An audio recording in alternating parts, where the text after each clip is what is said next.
Ayan, pinapakuluan natin ang ating nilulutong papaya soap with milk.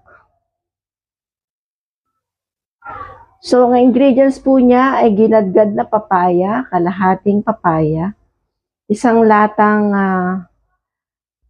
evap milk, and 500 grams na soap base.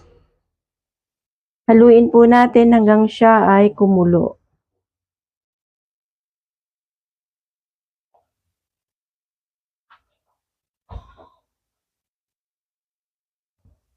Ayan, hinahalo ko. At habang naghahalo ako habang pinapakuluan natin, ako ay magtitimpla ng kape. At nagutom na po ang inyong abang